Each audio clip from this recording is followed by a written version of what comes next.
Bienvenidos al podcast de Israel Casa Integral. Estamos muy contentos de que puedas escuchar una palabra del Eterno en el programa del día de hoy. Te invitamos que visites nuestra página web en israelcasaintegral.com para ver la gran cantidad de recursos que queremos que obtengas para tu crecimiento espiritual. Vayamos ahora al parashá del día de hoy.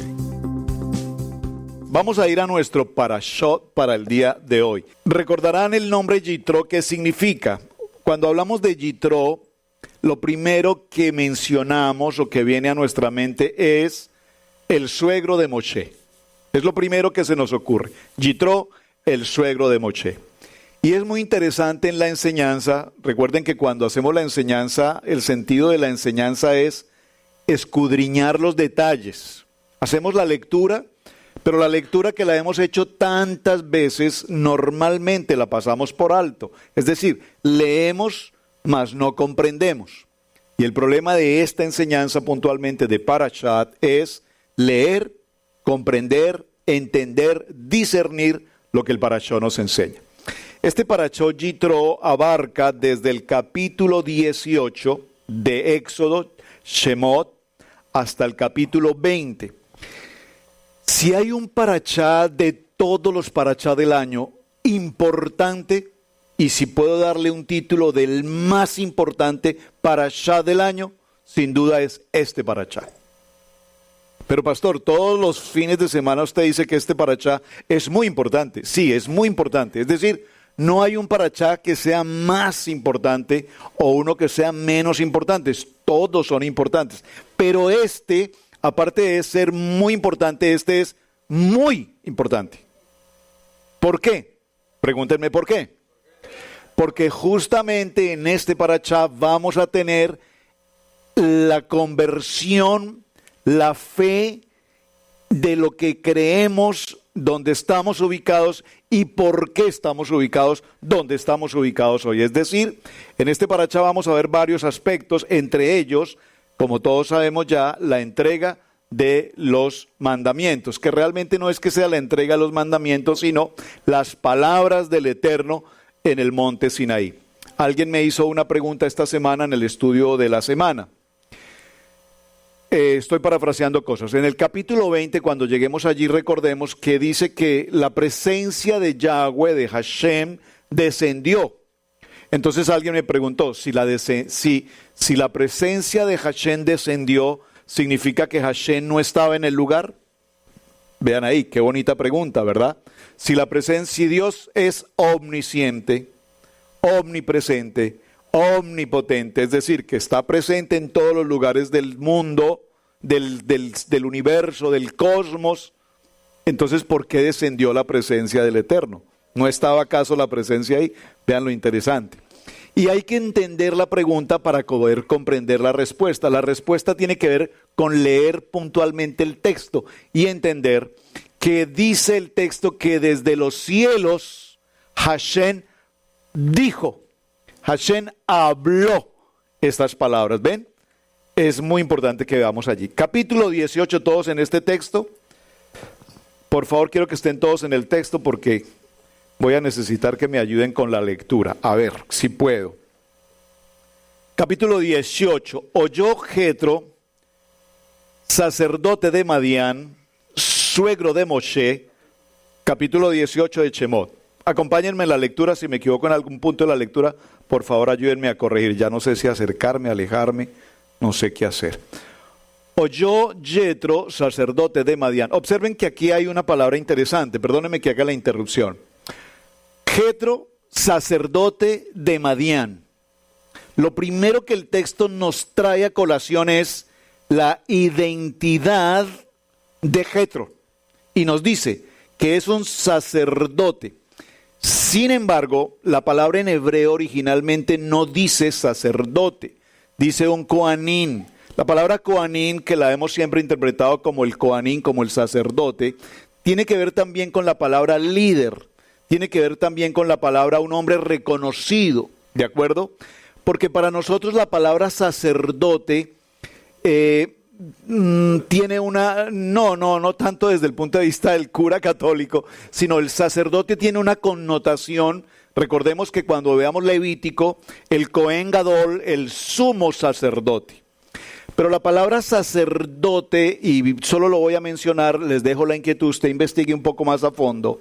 La palabra sacerdote tiene dos connotaciones, bendición o maldición. ¡Wow! ¿Sacerdote significa eso? Sí, tiene dos connotaciones, bendición o maldición. Por eso, cuando usted escucha del Papa en Roma, ¿cómo llaman al Papa de Roma?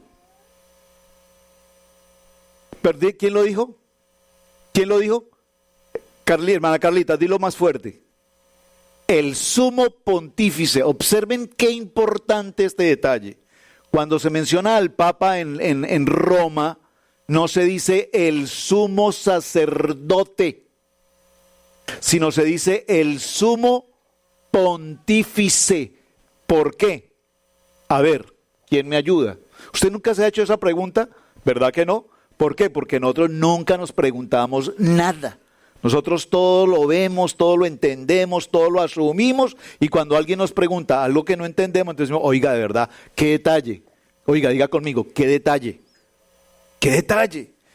Sumo pontífice, no dice sumo sacerdote. En hebreo nosotros conocemos al sumo sacerdote, el Cohen Gadol, que es Aarón. ¿Recuerdan? Pero en Roma no se le dice, repito, sumo sacerdote, sino sumo pontífice, porque la palabra pontífice significa puentes. Puentes. Entonces, es un hombre que tiene una connotación ¿de qué? De puentes. ¿Qué significa puentes? De conexión, gracias, conexión, conectar, puentes, puentes, puentes. Por eso el sumo pontífice conecta su religión, la conecta con todo el mundo. Viaja, viaja. Juan Pablo II fue uno de los más pontífices viajeros que han existido. Y este que tenemos actualmente, pues igual, viaja, viaja, viaja. ¿Sabe usted cuánto le cuesta a cada nación que recibe al sumo pontífice? ¿Cuánto le cuesta el viaje del sumo pontífice? Obsérvelo, vaya a internet, pregúntele a Google. ¿Cuánto cuesta la visita del sumo pontífice a Colombia, a Puerto Rico, a República Dominicana, a Panamá? Vale millones de dólares que se le debe pagar al sumo pontífice por visitar el país. No les estoy hablando de 1 millón, ni de 2 millones, ni de 5 millones. Les estoy hablando de más de 100 millones, 50 a 100 a 200 millones de dólares que una nación debe pagar al sumo pontífice para que los visite. Pero eso nunca nos lo cuentan, jamás nos lo cuentan. Entonces, las visitas del sumo pontífice no son visitas ni siquiera de carácter espiritual, son visitas de carácter financiero. Porque Roma necesita que a su banco, el banco más poderoso del mundo, que es el Banco de Roma, le entren los millones de dólares. Están viendo que esto no tiene nada que ver con lo que estamos entendiendo hoy. Aquí nos dice que Madián es el sacerdote de Madián. Perdón, Yitro es el sacerdote de Madián. Pero cuando estudiamos un poco en detalle quién era Yitro, es importante tener presente que este Yitro era uno de los consejeros de Faraón. Interesante. Era uno de los consejeros de Faraón. Es decir, Yitro sabía y conocía la labor que Moshe estaba desarrollando frente a Faraón. Sabía y conocía cada una de todas las plagas que se dieron a suceder, que se sucedieron durante el tiempo de Moshe. Y Yitro estaba atento a todo lo que pasaba. Pero atención, Yitro viene de ser un hombre practicante de todo tipo de idolatría. Por favor, la palabra idolatría entiéndala no solamente. ¿Cómo tú entiendes la palabra idolatría? Normalmente la palabra idolatría la entendemos como un santo al que se le ponen velitas y la gente hace oraciones o ruegos o rezos. Pero la palabra idolatría tiene mucho más allá.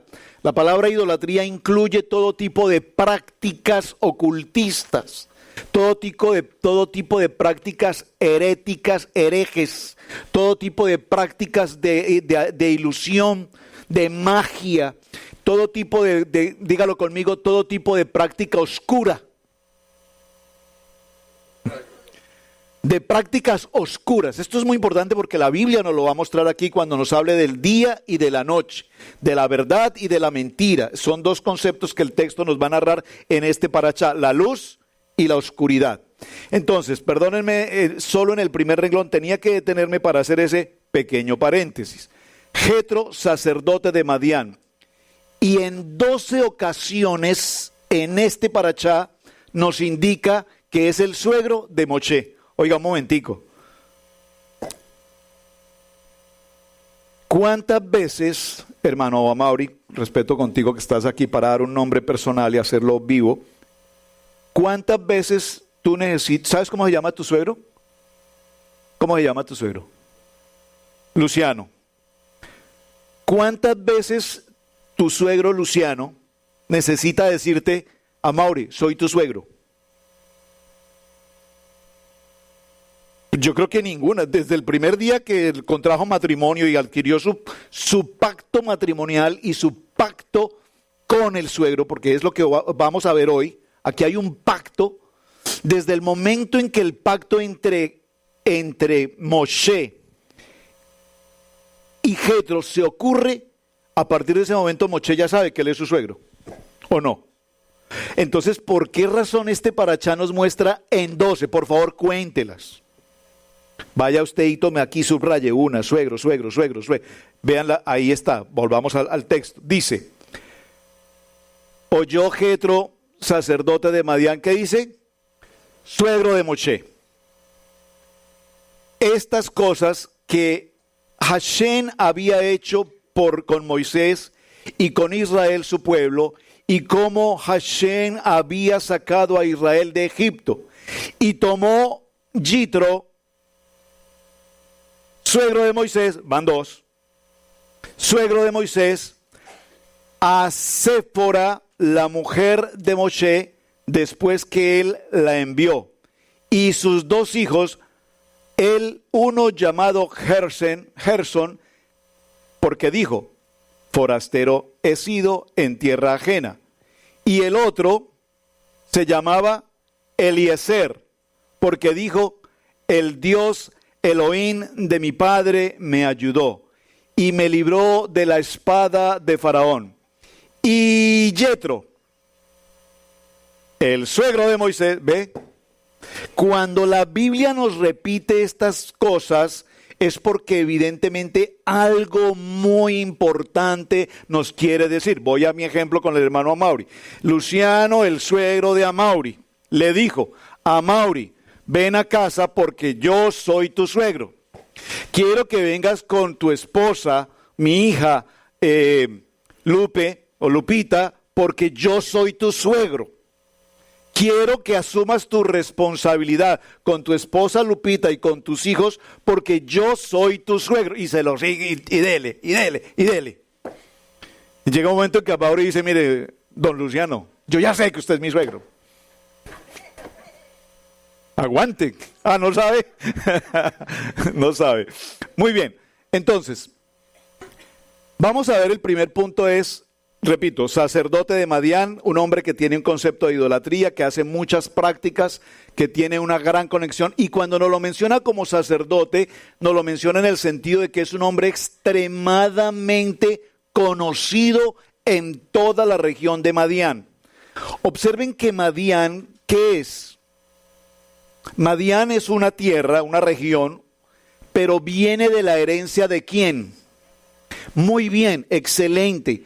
Madián es uno de los hijos de Abraham. O sea que este Madián, de alguna manera, esta gente de Madián, de alguna manera, me refiero a través de Abraham, ¿conocen de qué? Conocen de Elohim, conocen ya de los Misbot, conocen de la experiencia de los patriarcas, Abraham, Isaac y Jacob, ¿de acuerdo? ¿Hasta ahí vamos bien? Comillas o paréntesis, ¿cuántos hijos tuvo Abraham después de que se casa con Sétura? 6 hijos. ¿Qué pasó con esos 6 hijos? ¿Fueron enviados a dónde?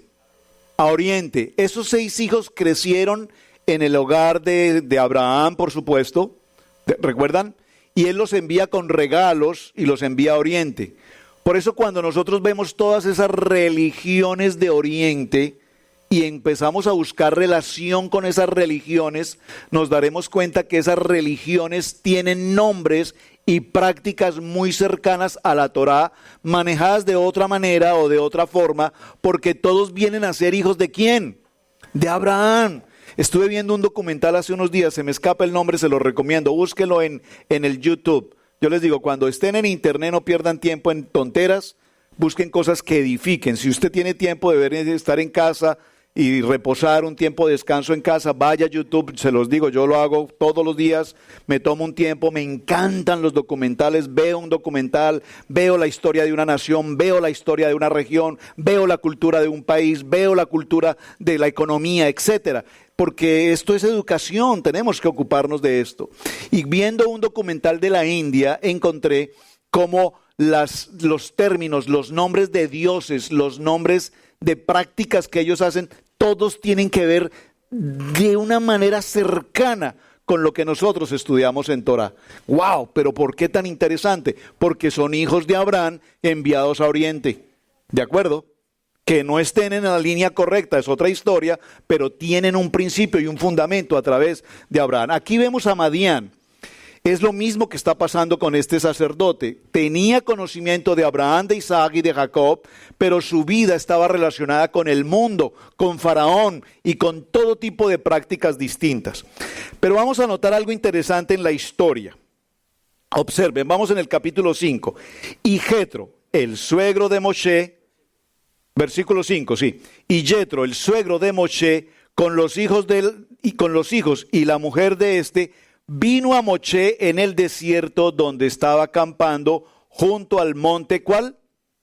Al monte de Dios, o sea, al monte Horeb, al monte Sinaí. Muy bien. Verso 6. Verso 6.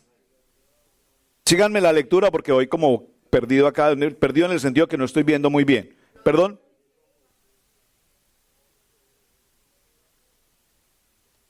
Muy bien, entonces, punto ahí. Yo, tu suegro, ¿ven? Vamos 4 veces. Yo, tu suegro, vengo a ti con tu esposa y tus 2 hijos con ella. Hagamos un pequeño paréntesis acá. Recordemos qué pasó.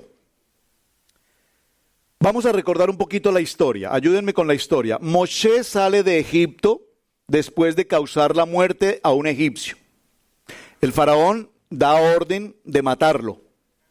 Moshe huye al desierto. ¿Cuántos años allí? 40 años. 40 años en el desierto hasta que un día llega ¿a dónde? A Madián. Y en Madián encuentra unas mujeres pastoras tratando de dar de beber a sus rebaños y unos pastores las atacan y entonces ¿qué hace Moshe? Las defiende. Y cuando ellas regresan a casa, Yitro, su padre de 7 mujeres, les pregunta, ¿por qué han regresado ustedes tan temprano? Y ellas cuentan la historia. ¿Y dónde está ese hombre que las defendió, que las protegió? ¿Cómo es posible que tengo 7 mujeres aquí, ninguna casada, todas aquí desperdiciando el tiempo? Y ustedes tienen a un hombre que las ayuda y lo dejan ir. Por favor, búsquenme a ese hombre. Ustedes no pueden perder esa oportunidad. En Colombia decimos papaya puesta, papaya partida. Vayan pues por esa papaya. Vayan por ese hombre. No pueden perder esa oportunidad. Y van y lo buscan, lo traen. Y aquí voy a hacer un pequeño paréntesis. Yo cuando hago este paréntesis de ¿cómo se llama? De Midrash, me acuerdo con mucho cariño de la hermana Martina que nos está viendo ahora. Porque ella disfruta cuando hablamos de Midrash. Midrash es un texto escrito por algunos rabinos que no está en la Biblia, pero que nos ayuda a entender un poco mejor ciertos detalles, ¿de acuerdo? Haciendo claridad en esto, lo comparto porque hay personas que no están de acuerdo en que se comparta un Midrash, por lo que no es un texto bíblico, pero para nuestro efecto pedagógico de la enseñanza, me parece muy importante que lo hagamos. ¿Les parece bien? Observen esto. La semana anterior, el parashá se llamó... Muy bien, Beshalá, excelente. Semana anterior vimos cómo Moshe en la historia que traemos, llega a la vida de Yitro y les pregunté la semana anterior cuál es la importancia de la vara de Aarón y de la vara de Moshe. Y llegamos a una conclusión. ¿Cuál? Que la vara de Moshe y la vara de Aarón tenían ¿qué? Un poder sobrenatural. Entendimos que no era una vara común, que era un palo que encontró por el camino. No, era algo especial, había un poder. El Midrash nos dice que esa vara venía desde el tiempo de Adán. Pasó por las manos de los diferentes hombres a través de los patriarcas y esa vara finalmente en la historia llega a las manos de Yitro. Observen que esto es un Midrash, pero capten lo interesante de la historia. Yitro toma esa vara y esa vara viene marcada con los nombres de los patriarcas. Yitro sabe que esta es una vara de autoridad, que es una vara especial. Yitro, sacerdote de Madián, toma esa vara y la entierra en su jardín, en su casa, en su jardín. Simplemente la colocó en la tierra y cuando él trató de sacarla, nunca más pudo retirar la vara de la tierra. La vara quedó incrustada en la tierra, como en un concreto. ¿Me explico esto? Muchos hombres trataron de retirar la vara. Usaron muchas formas, seguro poleas, fuerza, entre varios. Nunca lograron extraer la vara. Misteriosamente la vara quedó, repito, incrustada en la tierra, en su jardín. Cuando aparece Moshe en la historia y viene el proceso de este hombre en casa y lo invitan a quedarse y pasa unos días allí y él se convierte ¿en qué? Muy bien, estamos conectados. Se convierte en pastor ¿de qué? De las ovejas ¿de quién? De su suegro Yitro. No olviden su suegro. Se convierte en pastor y el texto dice, y él iba caminando por el monte con las ovejas de su suegro Yitro. Suegro. Entonces, cuando Moshe aparece en escena en la casa de Yitro, un día Moshe camina por el jardín, encuentra la vara, está hablando con su suegro y le pregunta, ¿y esta vara qué es? Dice, esta es la vara de Dios. Viene desde Adán, pasó por los patriarcas, la encontré en el camino y la tengo aquí, pero nunca ha sido posible sacarla de ese lugar. Cuando él dice esto, Moshe toca la vara y al momento de tocarla, inmediatamente la retira del sitio. Vean lo interesante del Midrash. Estamos en la enseñanza pedagógicamente porque estoy tratando de llegar a esa historia tan bonita. Inmediatamente él toma la vara y la saca, pero le dice, ¿cuál es el problema de la vara? Aquí está. Inmediatamente Yitro, el suegro de Moshe, ¿qué dice? ¿O qué piensa para sí? Dice, wow, si este hombre ha tomado la vara y logró extraerla, es porque el Eterno se la entregó. Es decir, que este hombre tiene una autoridad delegada de parte de Dios, por lo tanto, la vara de Dios le pertenece a este hombre, por lo tanto, este es mi yerno. Este es Amaury, dice Lucy. Este es mi yerno. Vamos bien, van captando, ¿verdad? Entonces, ahora Yitro sabe que Moshe no es un hombre que apareció en el camino. Ahora Yitro sabe que Moshe es el hombre de Dios llamado, escogido y delegado para portar la vara. Cuando Moshe sale con las ovejas de su suegro Yitro y está frente a la zarza ardiente y recibe toda esta visión y luego regresa a casa y le cuenta a su suegro, ¿qué le dice su suegro? Hello, ¿se perdieron en la historia? ¿Se desconectaron? Venían tan bien, oye. Yo no los puedo ver a ustedes en este momento, pero los estoy escuchando y los está escuchando también. Se me perdieron la historia. Repito, va a la zarza ardiente, escucha la voz de Dios, quita el calzado, vas a tomar al pueblo, lo vas a liberar, él regresa. Moshe no entiende por qué la zarza está ardiente, no se consume y entonces él regresa inmediatamente a casa y le cuenta a su suegro Yitro todo lo que pasó. ¿Qué le dice su suegro? Le dice absolutamente, es la voz de Hashem, es la voz de Dios que te habló. Ve y haz lo que Él te dijo que tienes que hacer. ¿Me están captando? Vean lo hermoso de esta enseñanza. Pero suegro, es que yo qué voy a ir, usted sabe que yo no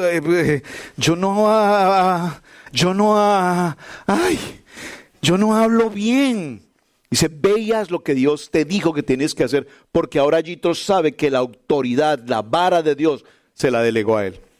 Pero aquí se sucede algo muy interesante. Dice el texto bíblico, esto ya lo vimos anteriormente, que Moshe toma a su esposa y a sus hijos y salen en dirección ¿a dónde?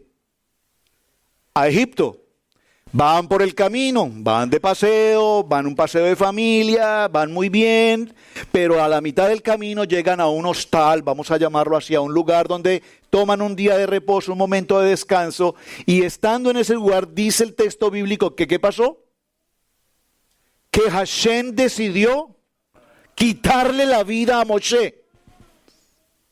Qué tremendo este texto. Decidió matar a Moshe. Quiso mejor matarlo. No tanto decidió, porque si hubiera decidido, pues lo hubiese matado. Quiso matar a Moshe. Entonces, Sífora, ¿qué hace? Toma a su hijo menor, Eliezer, y le circuncida. Entonces, aquí hay una revelación profunda. Si los hermanos no quieren que el Moel que va a venir los circuncide, mujeres, digan, esa palabra es para mí. El que lo entendió, lo entendió. El que lo entendió, lo entendió. Muy bien. Pero aquí hay algo interesante. Afilen los cuchillos, muy bien. Pero aquí hay algo muy interesante.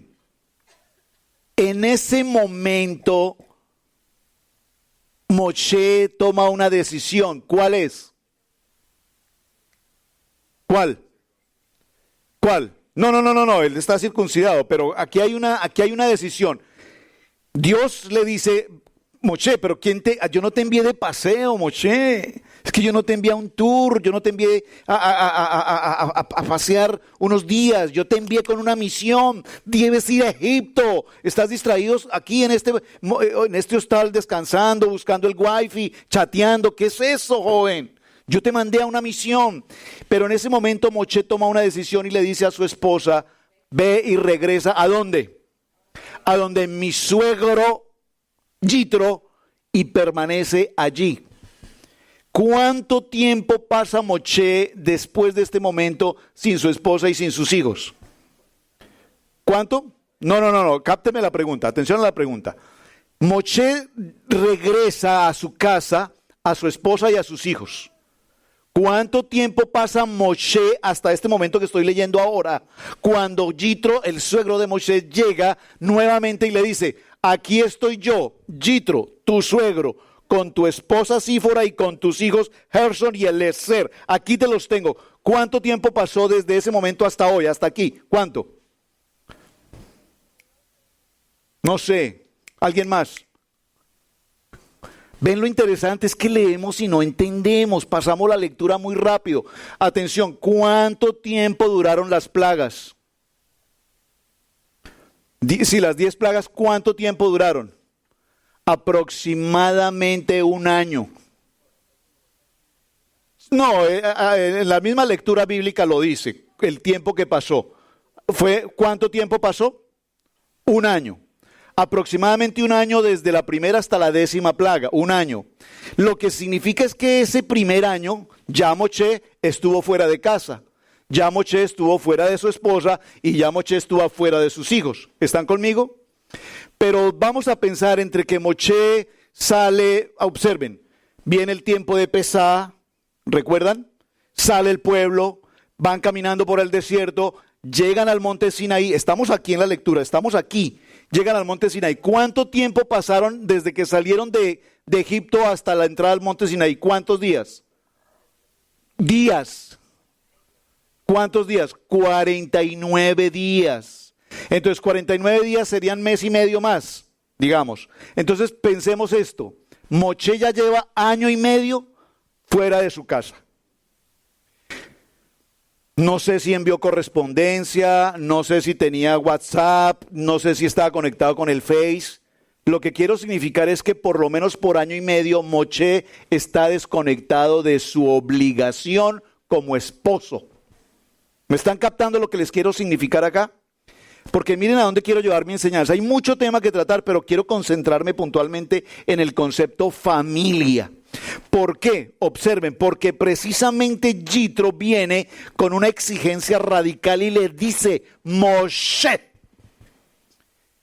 he oído todo lo que Hashem ha hecho contigo. Conozco la grandeza de lo que pasó. He visto todo el recorrido de las 10 plagas. Él era asesor, consejero de Faraón. Él sabía lo que estaba pasando en Egipto de primera mano. He visto la grandeza, bueno, lo va a decir un poquito enseguida, leámoslo para que conectemos el tema. Y Moshe salió a recibir a su suegro y se inclinó y le besó y se preguntaron el uno al otro: hola hijo, ¿cómo estás? Bien, suegro, ¿y tú cómo estás? ¿Cómo está todo? ¿Bien en casa? Bien. Y vinieron a la tienda,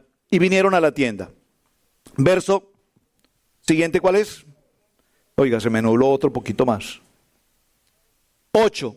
Y Moshe contó a su suegro todas las cosas que Hashem había hecho a Faraón y a los egipcios por amor de Israel, y todo el trabajo que habían pasado en el camino y cómo les había librado aquí. Moshe, cómo los había librado Elohim. Verso 9, léalo por favor fuerte. Y se alegró Yitro de todo el bien que Hashem había hecho a Israel al haberle librado de las manos de los egipcios. Yitro dijo: bendito sea Hashem, que os libró de la mano de los egipcios y de la mano de Faraón, y que libró al pueblo de la mano de los egipcios. Ahora conozco, verso 11, subráyelo, conozco que Hashem es más grande que todos los dioses, porque en lo que se ensoberbecieron prevaleció contra ellos. Observen, wow, que hay mucho que aprender. Perdónenme, tengo que hacer los paréntesis porque esta lectura no la podemos pasar tan rápido. Observen. Número 1, escríbalo en sus notas. Yitro escucha atentamente la voz de Moshe. Por favor, usted lo puede decir en un corito que yo los escuche. Dígalo. Yitro escucha atentamente a Moshe. ¿Lo captaron? Mira, Yitro se sienta y escucha toda la historia. Yitro ya conoce lo que ha pasado con Egipto, conoce de las plagas, él vivió la experiencia de estar allí, él vivió la experiencia de las ranas, de la sarna, de las pestes, todo él lo vivió, él percibió y él conocía esa noticia. Pero además, después de que salen de Egipto, la primera circunstancia que ellos enfrentaron, ¿cuál fue? No, la primera circunstancia, ¿cuál fue? Lo vimos en el parachá pasado. ¿Se toparon con quién? Con ese mismo. Empieza por A. Ajá. Y con la Ma. Y termina en Lec. Ese lo pilló. Muy bien. Entonces, el enfrentamiento del pueblo de Israel con Amalek. Amalek es un perverso. Malo, malo, malo, malo, dijo el chavo. Y con estas mismas manos, Amalek era un homicida, un guerrero, pero el pueblo de Israel lo venció. Observen este punto tan interesante. Para Yitro no era una novedad que Hashem venciera las plagas. O sea, mejor, para Yitro no era una novedad que Hashem con su autoridad derribara a los dioses egipcios, porque recuerden que cada plaga era para atacar a un dios. Para Yitro eso no era novedad. ¿Por qué?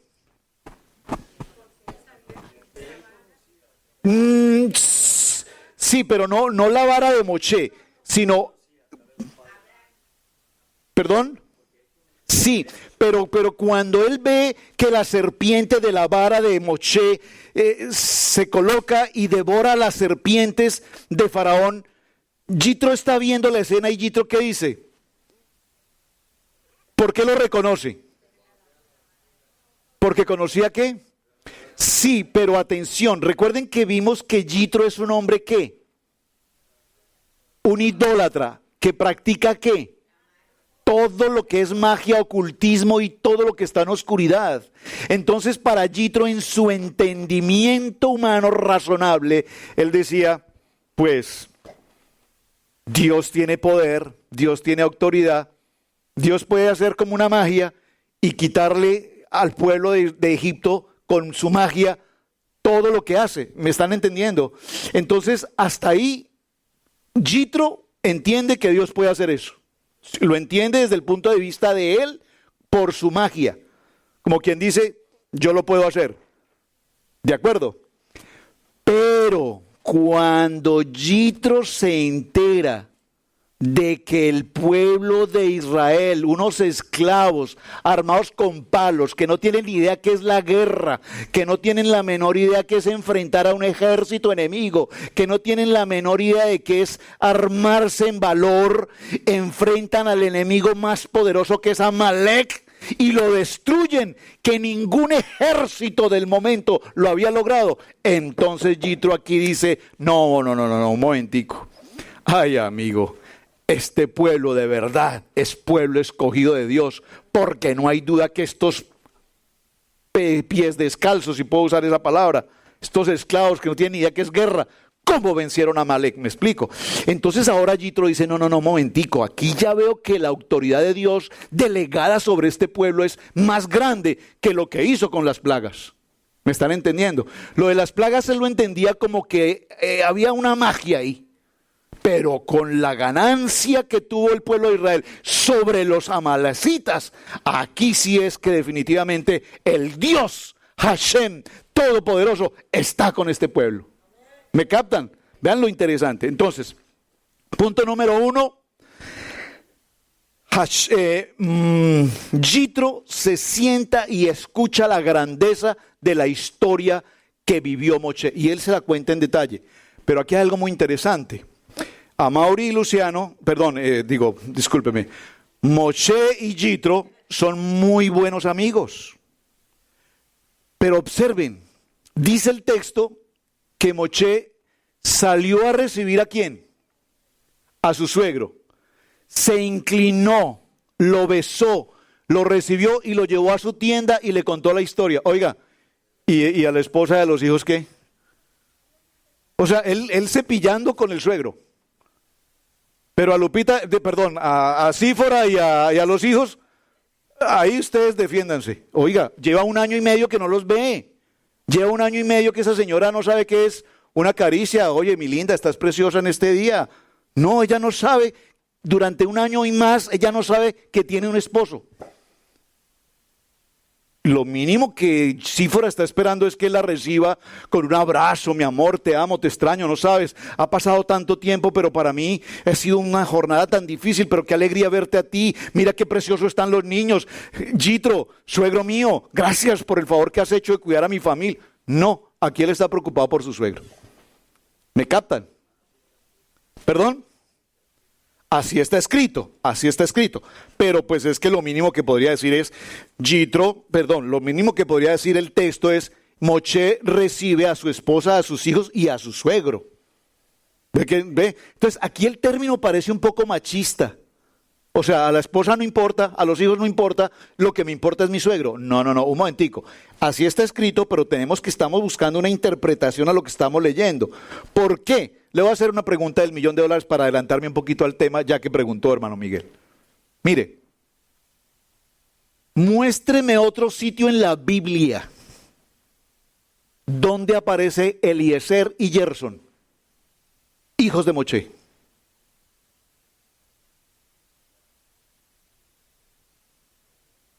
No vuelven a aparecer nunca más. Momentico, los hijos de Moshe desaparecen del mapa. Y allá va mi mensaje final del día de hoy. Precisamente para allá voy. Porque aquí los menciona, traje a tu esposa Sífora, traje a su hijo Gerson y traje a su hijo Eliezer. Aquí están. Y te los he cuidado muy bien. Y no te estoy cobrando nada, Moshe. Y no los vuelven a mencionar nunca más. Entonces tenemos que preguntarnos, ¿qué pasó ahí? Dígame, ¿qué pasó ahí? Ven que sí necesitamos escudriñar un poquito más. Y tomó Jetro, suegro de Moshe, holocaustos y sacrificios para Dios, y vino a Aarón y todos los ancianos de Israel para comer con el suegro de Moshe delante de Dios. Entonces aquí viene por qué razón es que en los parachá del año tenemos un parachá que tiene nombre propio. ¿Cuál? Yitro. ¿Por qué no tenemos un parachá que diga Moshe? ¿Por qué no tenemos un parachá que diga Abraham? ¿Por qué? Porque el único parachá que tiene un nombre propio de una persona es Yitro, que ni siquiera es un converso. Todo lo contrario, es el más inconverso de todos. ¿Por qué la Biblia toma el honor de poner a Yitro con su nombre propio para un parachá? Y la respuesta la tenemos en este texto, que aunque el texto es muy corto, muy breve, es bien profundo lo que él nos narra. Recuerden que cuando leemos un texto tenemos que ir a la profundidad del contexto de lo que nos quiere decir. Yitro escucha a Moshe atentamente, y cuando escucha que el Eterno estuvo con ellos en la guerra contra Amalek y que el Eterno estuvo con ellos frente al Mar Rojo. Usted sabe que el Mar Rojo no es rojo. No, pero no en cuanto al nombre, sino en cuanto al color. Cuando usted esté allí frente al mar, diga, oiga, el pastor tenía razón. Es uno de los mares más azules que existen, el Mar Rojo. ¿Por qué se llama rojo? Pregúntele al que escribió esta historia, porque no sé por qué le puso rojo. El mar es azul, pero lo pusieron el Mar Rojo, y también es el mar de juncos. Y juncos no hay en el mar, juncos hay en los lagos. Entonces aquí hay una cosa que dicen, usted sabe. Bueno, perdón, en la Biblia dice un mar. Si es de juncos, tendría que ser un lago, es correcto, muy bien. El mar no tiene juncos, y tampoco es rojo, sino azul, pero lo llaman rojo. Así estamos. Muy bien. Número 1. Número 2. Yitro está tan sorprendido de la narrativa que Yitro llega a una conclusión. La parte de las plagas yo como que la entiendo, pero lo de Amalek y lo del Mar Rojo, ¡wow! Esto sí me mueve el piso. Aquí definitivamente sí hay solo una cosa posible, y es que el Dios Todopoderoso está con Moisés. Ahora a él le queda la absoluta claridad. Y aquí viene inmediatamente algo que es conversión. ¿Y qué es conversión? Que a partir de este momento Yitro reconoce delante de Moshe que Hashem es el Todopoderoso. E inmediatamente, ¿qué hace? Un sacrificio, un corbán, un olam. El corbán es sacrificar un animal, ponerlo al fuego y ofrecer olor grato al Eterno, y hace un sacrificio. Pero si usted lee con detenimiento, por favor léalo nuevamente conmigo, porque esto no lo puedo pasar tan rápido. Tomó Yitro, suegro de Moshe, holocaustos, hizo sacrificio, y sacrificios para Hashem. Vino, léalo más fuerte, vino Aarón, ¿y quién más? Y Moshe,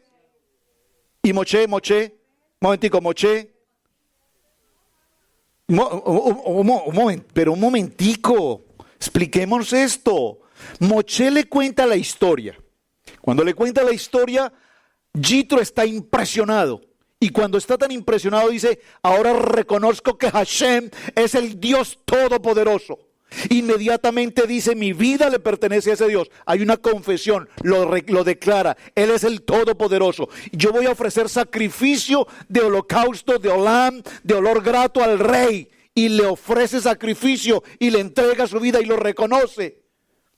Pero ¿dónde está Moshe?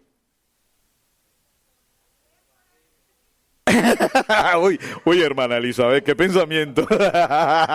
Ahí está la respuesta. Ahora sí se fue a atender a su esposa y entonces dejó al suegro solo. Muy interesante, vean, muy bien. ¿Ven qué análisis tan bonito? Pues aquí Moshe no está. Un momentico, celebran una fiesta porque hay una celebración importante. Ahora saben que Yitro, que es todo lo que sea, ha reconocido a Hashem como su único y todopoderoso Dios. Entonces él ofrece sacrificio. Aquí han pasado varios días. Esto no es una escena de un segundo, son días. Y se hace una convocación, una cena, una celebración. Pero en la celebración está Aarón. Y no está, no, ahí no es sumo sacerdote todavía, pero no está no está White. Voy a colocar esa nota, hermana, aquí, de parte de la hermana. Estaba ocupado con su esposa, para que no se me olvide la próxima enseñanza. Una muy buen análisis. Los niños estaban en el jardín. Complementemos. Observen, ¿por qué Moshe no está presente? ¿Puede usted especular un poquito? ¿Por qué Moshe no está presente en este Corbanot? ¿Por qué? Es su suegro, Yitro su suegro. Le cuenta la historia, él lo escucha. Viene la celebración, el Corbanot, se hace sacrificio y Moshe no está presente. What happened? ¿Qué está pasando aquí? Especulen, podemos especular. No, hagamos un midrash. No, ¿qué dice el midrash? Hagamos un midrash. Estoy tratando de llevarlos a que usted piense por un momento, oiga, de verdad, ¿qué pasó? ¿Qué pasó aquí? Bueno, ¿ninguno se apunta? Observen. Atención a la pregunta que les voy a hacer. Si alguien me la contesta hoy, mañana tenemos nuestra reunión y hay premios especiales, les garantizo uno de los premios especiales para mañana. Atención a la pregunta. Cuando nosotros vemos a Yeshua en el tiempo, vamos al Brit Hadasha, a nuestro Yeshua Hamashiach, sanaba paralíticos, ciegos, levantaba a los muertos, resucitaba a los muertos, caminó sobre el mar. ¿Qué hizo? Dilo más fuerte. Milagros. Esa todavía no es la pregunta, ¿no? Milagros, milagros, milagros, milagros. ¿Qué hacía el pueblo? Muy bien, hermana Yoli, excelente, conectada. Seguirlo. La gente lo seguía, la gente lo seguía. Tomó una canasta con unos panes, 5 panes, 2 peces, la levantó y se multiplicó. Y hubo pan y peces para miles de gentes y sobraron aún para que llevaran. ¿Qué es eso? ¡Milagros! Su gran amigo Lázaro fallece, pero maestro, hace 4 días está en esa tumba, está apestoso, ¿no sientes acaso el olor? Quiten la piedra. Lázaro, sal fuera. Niña, a ti te digo, Talita Kumi. Y ¿qué hacía Yeshua? Milagros. Entonces, cuando nosotros recibimos a Yeshua y lo reconocemos como nuestro Elohim, ¿qué nosotros sabemos que Él va a hacer por nosotros?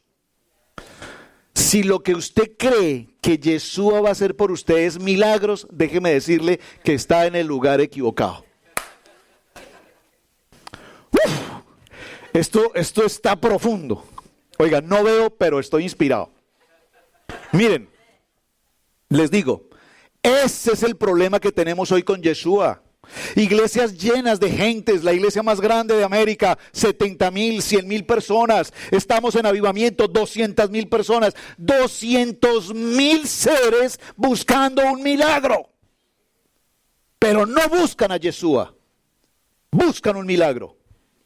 Y esto lo traigo a colación porque precisamente Yitro estaba en la misma historia. Yitro vio las plagas y la condición en que estaba Egipto y él dijo, bueno, eso yo lo puedo entender porque yo también hago mis magias y yo también conozco el mundo oscuro y yo también sé que hay cosas que se pueden hacer en el inframundo, en la oscuridad, yo lo sé, porque no hay brujas, pero que existen, existen. ¿Así es el dicho? O que las hay, algo así por ahí dice. El mundo inframundo, el mundo oscuro existe. Ahora, que el mundo oscuro tenga autoridad sobre la luz, no. Por eso a los hijos del Eterno la oscuridad no nos puede tocar porque somos luz. ¿Está claro? Para que tengamos claridad al respecto. Ok, entonces, Yitro sabe todo esto. Pero cuando Yitro ve el poder de Dios en Amalek, al destruir a los amalecitas y abrir el Mar Rojo, ahora Yitro dice, no, yo tengo que estar ahí. Porque es que realmente este Dios todopoderoso no solamente hace milagros, sino que es eso, es poderoso. Entonces la conversión de Yitro es una conversión legítima o es una conversión de los miles de millones que van al estadio a que les den una palabra, una profecía y les anuncien que van a recibir un milagro. Porque resulta que aquí evidentemente él reconoció, evidentemente ofreció el holocausto y se hizo el carbonato, todo aquí está perfecto. Pero Yitro no es, pero Moshe no está. Y Moshe no está aquí, ¿por qué? Porque el nivel de Moshe, su nivel espiritual es tan alto, tan elevado, que él no puede estar en un lugar donde haya la mínima duda de la integridad de la conversión. ¿Me captaron esto? Esto es parafraseando la historia. O sea, bíblicamente, como tú dices, no está escrito eso. En el Midrash no lo he leído, pero creo que es por ahí la historia. Lo que quiero simplemente significar es que no podemos buscar conversión por milagros. Porque ya vimos que todo el mundo busca al Yeshua, que hace milagros, que resucita, que sana, que el muerto, que esto, que lo otro. Y ese es el Yeshua que la gente quiere. El Yeshua que quiere que les traigan el dinero, la provisión, el carro, la casa, el trabajo, los papeles. Yo, Yeshua, hazme el milagro. No ese es el Yeshua que nosotros estamos buscando. ¿Vamos bien? Sigamos avanzando. ¿Dónde vamos? Vamos al verso 13. Nombramiento de los jueces. Inmediatamente luego dice, verso 13, ayúdenme con la lectura, por favor.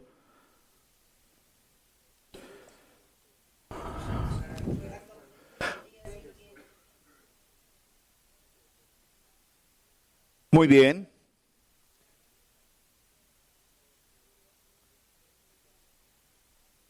Hasta la tarde.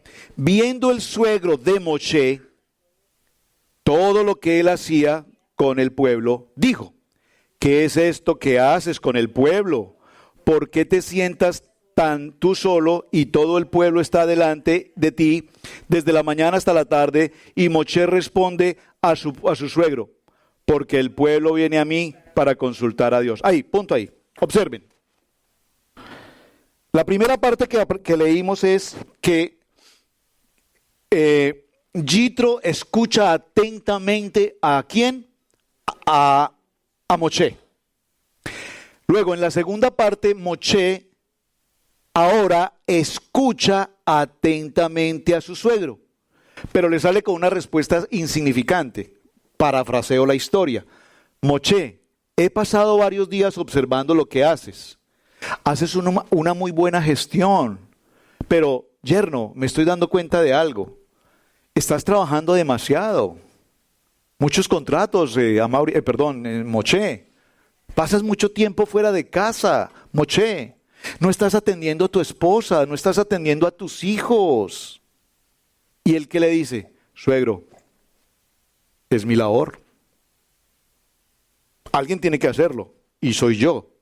Y el pueblo me busca, y el pueblo me necesita, y el pueblo desde muy temprano en la mañana permanecen al frente mío, preguntándome, haciéndome todo tipo de consultas, y yo tengo que responder, porque entonces el pueblo, ¿qué hace? El pueblo se va a perder.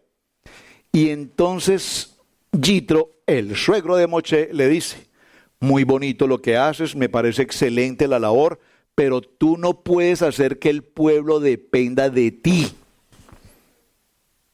Eso no es lo correcto, porque lo primero que no puedes olvidar, mi querido yerno, es que tú y yo tenemos un pacto.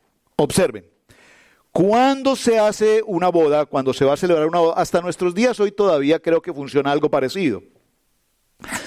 En aquel tiempo lo que se hacía, y en algunas regiones del mundo hoy todavía se hace, estuve mirando en estos días un video en alguna región, se me escapa el nombre, es un nombre extraño de una ciudad, bueno, por allá en el oriente, hombres mayores tienen ganado, vacas, muchas vacas, Entonces estos hombres compran niñas de 10, de 11, de 12 años, las compran para esposas, para que sean sus esposas. Los papás venden las niñas, ¿cómo? ¿Cómo se llama eso? La dote, el trueque, no digamos como un trueque. Hasta el día de hoy eso en el siglo XXI existe. Es decir, entonces vi la negociación, el hombre le está diciendo, yo te ofrezco por la niña 6 vacas. El papá le dice, no, mi niña vale 15 vacas. Bueno, vamos a negociar, te ofrezco 7. No, son 15 vacas, pero vamos a hacer una cosa, yo también estoy dispuesto a negociar, dame 14 vacas. No, te estoy ofreciendo 7 y es un buen pago. Bueno, pues si no quieres a la niña y no me ofreces sino 7, pues entonces no se puede, yo esperaré que otro hombre ofrezca más vacas. Bueno, vamos a hacer, te entrego 10 vacas. No, ya te dije que 14 y de ahí no bajo porque mi niña vale 14 vacas. Y empieza la negociación. Es impresionante esto hasta el siglo de hoy. En estos últimos 2 años, el gobierno de ese país decidió sacar una ley en la que se prohíbe por ley que una niña menor a 18 años pueda casarse. No puede haber matrimonios de una niña menor de 18 años, sin el previo consentimiento de sus padres y la negociación de las vacas y todo, pero de 18 años para arriba. Si una niña se llegase a casar desconociendo esta ley, tanto los padres como el esposo interesado, el hombre interesado, van a pasar 15 años de prisión. Y entonces muestran la cantidad de familias que están presas hoy, padres, supuesto esposo, todos presos, porque no hacen caso a la ley, sino que siguen la tradición. Entonces el gobierno tuvo que crear un instituto, un ministerio, en el que recogen a todas estas niñas. A todas estas niñas las recogen para formarlas, para darles educación, para organizarlas y cuidarlas de todo un fenómeno impresionante. Aquí, ¿qué sucede? Cuando Moshe habla con Yitro y Yitro le ofrece a Sífora como esposa, Yitro hace un convenio, un pacto con Moshe, y el pacto es un pacto de matrimonio, ¿de acuerdo? Para no entrar en detalles. En ese pacto hay condiciones y los requerimientos, ¿cuáles son? Vas a responder por ella, vas a responder por los hijos, la vas a sostener, la vas a alimentar, vas a vivir por ella. En estos días, en una de las entrevistas que hicimos con el pastor Diego Higuita incluso, dijo una frase hace 2 años que se me quedó grabada en el corazón. A ver, varones repítanla y hermanas mujeres guárdenla en su corazón. Todo lo que tengo, no, los varones lo van a repetir y las mujeres lo van a escribir. Todo lo que tengo es de ella. Todo cuanto yo trabajo es para ella. Todo lo que ganemos como matrimonio juntos durante la vida es de ella. Oiga, ningún hombre dijo nada. Vea, ya dijo uno y no dijo amén, sino dijo, ¿cómo así, pastor? ¿De dónde sacó? ¿Del Midrash o de la Biblia? ¿Ven? Todo es de ella. La mujer es una reina. La mujer es una reina. Mujeres digan amén. Oiga, yo digo la mujer es una reina y dicen, no se lo creen. Todavía no se lo creen. Moshe le exige a su suegro un compromiso. Su suegro reconoce el compromiso. Hay un pacto entre 2 varones. Aquí Yitro le está reclamando a su yerno, ¿por qué has incumplido el pacto? Te traje a tu esposa, te traje a tus hijos, te los coloco aquí, te los he cuidado por 1 año y medio, no te estoy cobrando la manutención, no te estoy reclamando absolutamente nada, pero te los traigo aquí y ¿tú qué haces? Te sientas frente a un pueblo día y noche y se te olvida que te traje a tu esposa y a tus hijos. Infeliz, ¿qué es esto? No le dijo así. Le dijo, santo, ¿qué es esto, por Dios? Le dijo, hombre, ocúpate de tu familia, delega las funciones a otras personas, vamos a formar un grupo de jueces, vas a formar un grupo de líderes, vas a delegar, tienes que aprender a delegar. ¿Y Moshe qué hizo? Escuchó atentamente, porque lo que Yitro le está diciendo no es solamente un consejo de un hombre que tiene experiencia de organización, un hombre que conoce, que viene de ser un consejero del faraón, un hombre que tiene conocimiento, hay una palabra especial, que tiene conocimiento, si puedo usar la palabra empresarial, de estructura. Y le dice Moshe, tu empresa como la llevas no funciona. Óigame, tu empresa como la llevas no funciona. ¿Alguien puede decir amén? Porque la empresa debe tener estructura, porque la empresa debe tener organización, porque la empresa debe tener disciplina, porque la empresa debe tener prioridades. Y la prioridad de tu empresa, Moche, no es el pueblo. La prioridad de tu empresa es tu esposa y tus hijos. Y Moche escuchó atentamente y dijo, suegro, reconozco que tengo un pacto contigo y te agradezco que me hayas llamado la atención, porque yo me estoy quemando aquí. Gracias por haberme traído esta oportunidad. Por eso hoy tenemos una paracha que se llama Yitro, porque alguien le tenía que decir a Moche lo que estaba haciendo. El pueblo no le decía porque al pueblo no le interesa, al pueblo le da igual, el pastor tiene que estar por la mañana, el pastor tiene que estar por la tarde, el pastor tiene que estar al mediodía, el pastor tiene que ir, el pastor tiene que venir, el pastor, y si el pastor no me visita, y si el pastor no viene, y si el pastor esto dice, el pastor no sirve. Entonces el pueblo dice, no, Yitro, no, momentico, aquí tú dijiste que eras el enviado de Dios y te queremos ahí y necesitamos que nos atiendas, porque nosotros haremos y obedeceremos lo que tú nos digas, porque al que Dios le habla es a ti. Pero Yitro lo aterriza y lo pone en su lugar. Le dice, no, momentico, las cosas no funcionan así. ¿Por qué razón los hijos de Moche no vuelven a aparecer? ¿Los hijos? No, pero ojo con los nombres. Puede que sean los mismos nombres, pero no que sean los mismos. Bueno, y aparece, los menciona. Pero no, digo, entiéndame. No es que los mencione. Yo quiero decir...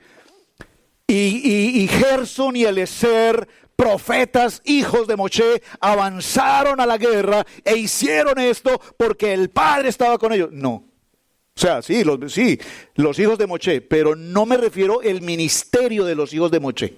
¿Me estás entendiendo? Una cosa es que los mencione en cuanto a nombre, pero otra cosa es que los hijos de Moche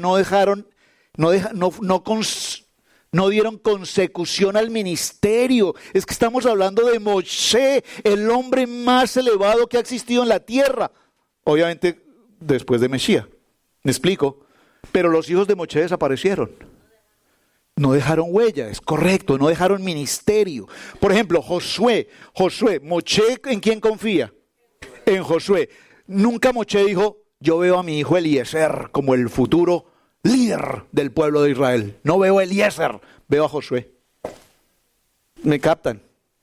¿Y por qué os sucede esto? Porque Moche no tenía la preocupación por sus hijos en el sentido de proyección, en el sentido de proyectarlos. Hoy la gente dice, ¿por qué los grandes ministerios, el pastor tal va a tener a su hijo tal que lo va a dejar encargado del ministerio? No es por querencia, no es por herencia, es que debe ser el proceso. Lo lógico es que el pastor ministerialmente tenga hijos en el ministerio.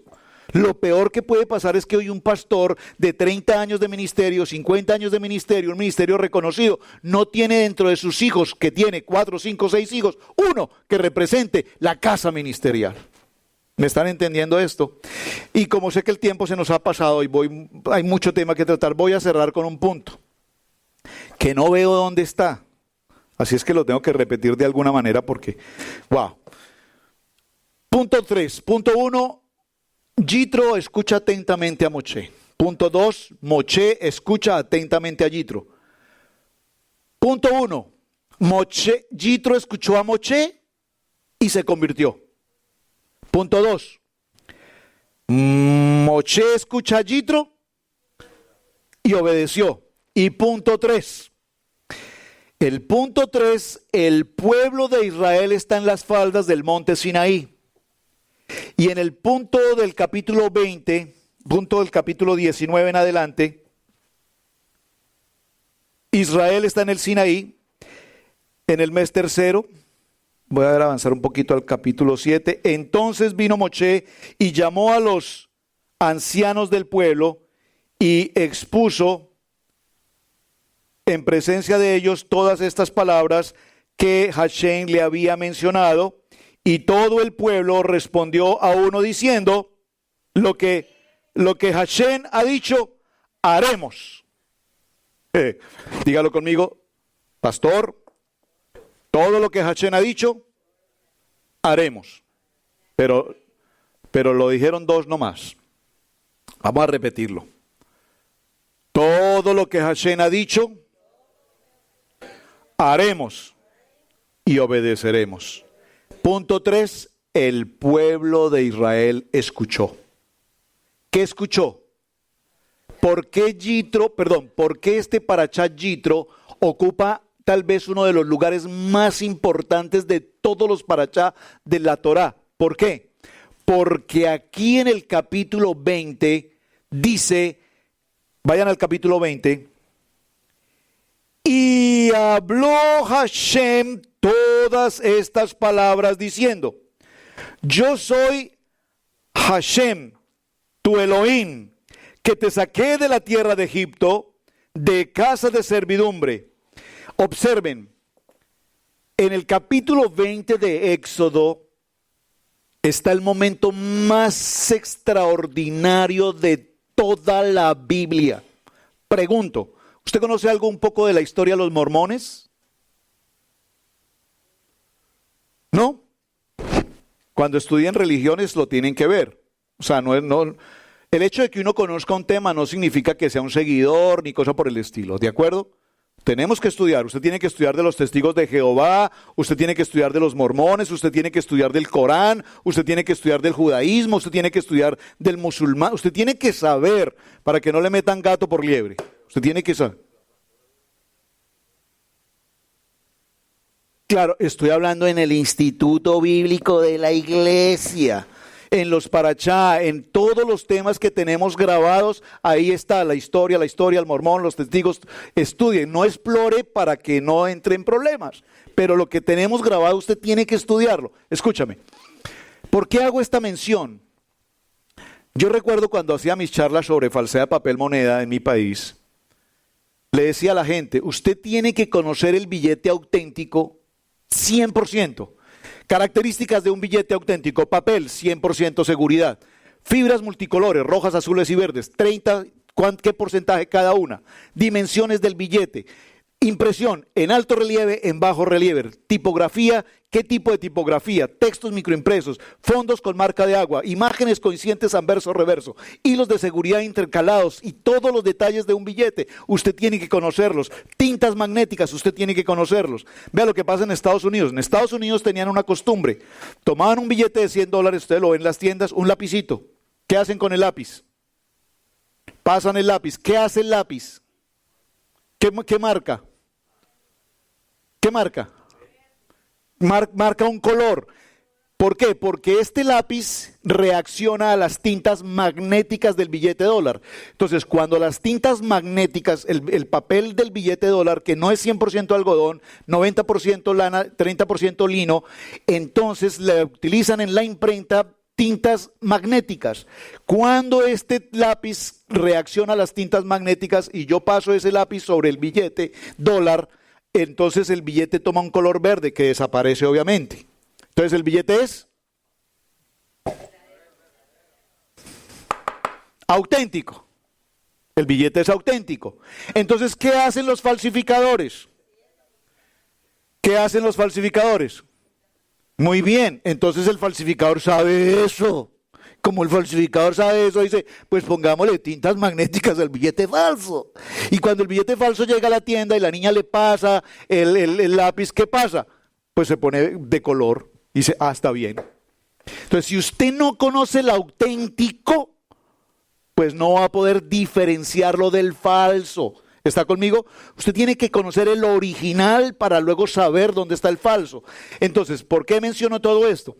Porque hoy en el tema que estamos tratando, si tú no conoces la historia de los mormones, que el ángel Moroni se le apareció un ángel y le dijo que habían unas tablas en oro guardadas por allá en Kentucky y que tenía esto, no sé la historia, investigue todo esto. Eso es... ¿Quién fue testigo de eso? Nadie. El ángel Moroni dijo, a mí se me presentó.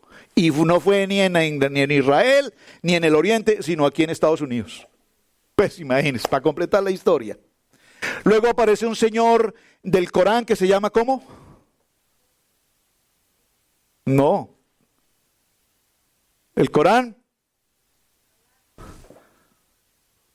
Mohammed. Y entonces está en una cueva y en una cueva se le presentó y escribió el Corán y escribió la sura y escribió los versos y escribió todo. ¿Quién fue testigo de eso? Él no puede ser testigo de nada. Porque entonces yo mañana puedo decir, hermanos, vea el Shabbat vine, ustedes recuerdan que el Shabbat vine y yo vi mis ojos todos nublados, no los pude ver a ustedes, no los distinguía, no los podía ver, solo veía una nube espesa, que a veces era un poco más espesa que otra, y lo que yo no me estaba dando cuenta era que el Eterno me estaba mostrando, y entonces escribí este libro, y ahora va a ser la Biblia que vamos a usar en esta iglesia. Si yo hago eso, y no hay un testigo, ustedes dicen, pero pastor, nosotros también estuvimos ahí, nosotros no vimos nada. ¿Me explico? ¿Por qué narro esta historia? Vamos a cerrar aquí.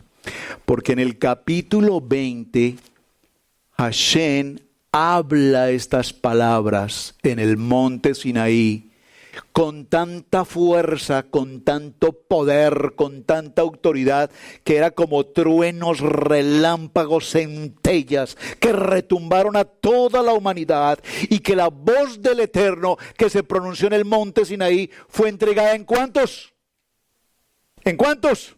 En 70 idiomas diferentes a la misma vez, y el pueblo escuchó lo que el Eterno dijo, y el pueblo escuchó que Dios había estado. Fíjate, no es que Dios hubiese estado ahí, sino que la voz de Dios que descendía dice, descendió de los cielos, la voz de Dios con tanta autoridad y poder.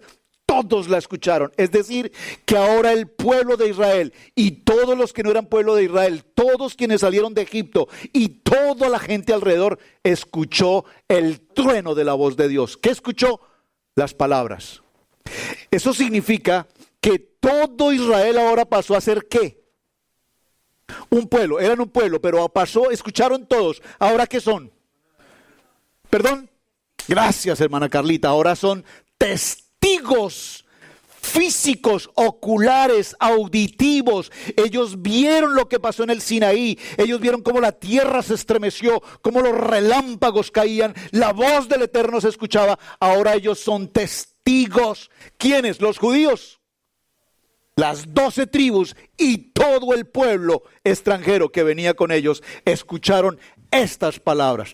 Por lo tanto, este parachá de hoy es tan importante porque los testigos, que eran millones, lo escucharon en sus propios idiomas, en 70 lenguas diferentes, la misma voz, las mismas palabras, el mismo mandato fue hablado aquí en el monte Sinaí. Eso es maravilloso. Eso es maravilloso. Por lo tanto, este parachá, repito, es un parachá que nos garantiza, es un parachá que nos determina, es un parachá que nos dice que lo que está escrito en este libro es verdad. Es emet. Ahora, gracias por lo que acabas de decir. Porque en este parachá tenemos 17 misbot. ¿Cuántos misbot tenemos en total? Muy bien, están súper conectados. 613. Pregunto, ¿un hombre de Israel puede cumplir los 613 misbot? ¿Por qué? O sea, muy bien, excelente. Los 613 misbot no los puede cumplir un hombre, porque hay misbot que son para mujeres. Entonces, no pueden cumplirlos todos. Pero, la nación de Israel junta, es lo que estoy diciendo. O sea, ¿por qué un hombre no puede cumplir 613 misbot? Porque hay misbot que son para mujeres. Entonces no puede cumplir las 613 porque solo le pertenecen a las mujeres. Pero, ¿cómo se puede hacer para que se cumplan los 613 misbot? Pues que tanto hombres como mujeres del pueblo de Israel, nación santa, Kadosh, ahora unidos, cumplamos los 613. Las mujeres cumplen las suyas, los hombres cumplen las suyas, y entre todos cumplimos las 613. ¿Lo captaron? ¿Lo captaron? Vean qué interesante, ¿verdad? Qué cosa tan bonita, hermanos. Ya me hicieron un timbre, o sea, ¿qué significa? Yo no veo, pero sí escucho, y me están diciendo es tiempo de terminar. Muy bien, hermanos. ¿Les gustó la enseñanza? Mucho tema por tratar. Y miren, no pude avanzar ni en el 2% de lo que quería compartirles, hermanos. Si no tienen mucha prisa, cerramos el audio y nos podemos quedar otro ratico acá, ¿no? Mañana continuamos. Hermanos, no, pero déjenme decirles algo más, un poquito más. Es que ustedes no saben, hermanos, yo paso toda una semana estudiando para darles a este mensaje y cuando llego acá y quedo tan corto, me regreso a casa con un dolor en mi corazón y digo, ay Padre, me faltó tanto. 17 misbot se cumplen hoy en este parashá. 17. ¿Por qué es importante el 17? Gracias por la pregunta. Porque 17 es el número de la palabra top. ¿Qué es la palabra top? Muy bien, hermana Carlita. Top significa bueno. Es decir, que en este parashá tenemos 17 misbot buenos. Buenos, porque es un parashá muy bueno en todo lo que nos dice. Y dentro de todo lo que nos dice este misbot, dice, número 1, saber que Dios existe. No tener otros dioses. Observen, cuando nosotros decimos la palabra, no hay como tú, Dios entre los dioses, ¿cómo puede un canto que nosotros cantamos aquí decir, no hay como tú, Dios entre los dioses? ¿Cómo podemos nosotros, creyentes en la Torá, en Yeshua HaMashiach, decir, no hay como tú, Dios entre los dioses?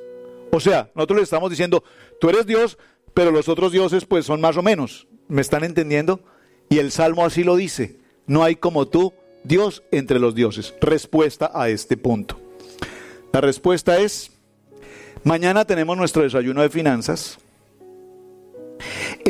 Mañana va a ser una de las preguntas, no la voy a contestar, para que usted la investigue esta tarde. ¿Por qué nosotros cantamos, no hay como tú, Dios entre los dioses? Y mañana, como hay premios especiales, quien tenga la respuesta me dice, yo tengo la respuesta, y se lleva su tablet, se lleva su pantalla plana, su computer, lo que usted guste. Hay de todo, gracias al Eterno hay de todo. Oiga, tengan un poquito de fe. Amén. Esperamos que el podcast del día de hoy haya sido de gran bendición para tu vida. Te invitamos que visites nuestra página web y nos dejes tu testimonio en nuestra esquina de testimonios. Son millones de personas las que son bendecidas por el ministerio que el Eterno ha puesto en Cherryville, Carolina del Norte. Déjeme recordarle que es un gran privilegio servir al Eterno. Shalom.